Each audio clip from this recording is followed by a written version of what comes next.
So now we move into the progression of the isometric barbell bench press. Now, the most important thing here is number one, I'm going to show you a variation that if you fail, you're able to get out of it properly, especially if you're training alone.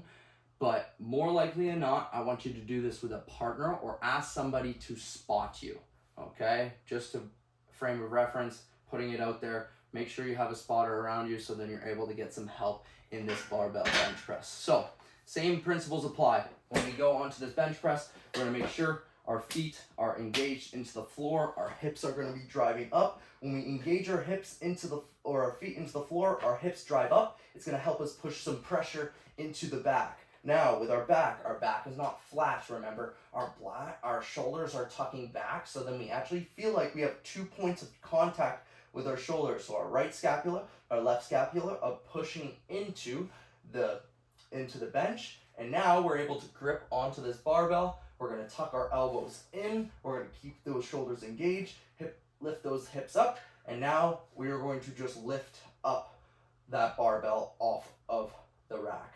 When we go here, the simple formation is this. It's gonna slowly lower, slowly lower, slowly lower, slowly lower. You're gonna feel like the bar is shaking you, slowly lower, slowly lower. And then once you get to about the point where it's just about to touch your chest or touching your chest, you're gonna have that partner lift that barbell off your chest and bring it back to the squat rack. So the goal here is to slowly fail over time, okay? If you're getting to a point where you can lift this barbell back up after you fail, that means that you're not going hard enough or intense enough. So remember, when we lift this barbell up, tuck those elbows in, bring this barbell. Look at the path of the barbell. The barbell does not go towards our neck. It goes straight towards our sternum, top of our abdominals, and the bottom of our chest. And then we fail, and we go back up. Now, let's say, for example, you have some weights on our side, and I'm going to help us by showing us exactly what that's going to look like. We have some weights on our side. Here we go. Where is the other weight? I'll just show you in this case. Let's see, where is that done? Okay, we have some weights on our side. Now, we're training alone. We're at home. Okay, and we now fail towards a point of no matter what failure. Okay, what I want you to do is you're going to get this barbell. Okay, and I don't recommend you doing this. This is last resort. We're going to go, fail.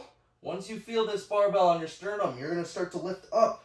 You're going to tilt this plate one way, tilt the plate the other way, and then lift your barbell just like that. So remember, we're going to here, you're going to tilt one way, let the pins go, let these plates release off. That makes you responsible for not putting any pins on the ends of the barbell. If you put any pins on the end of the barbell and you fail, and this is a rule of thumb for no matter what exercise you do not need pins on it.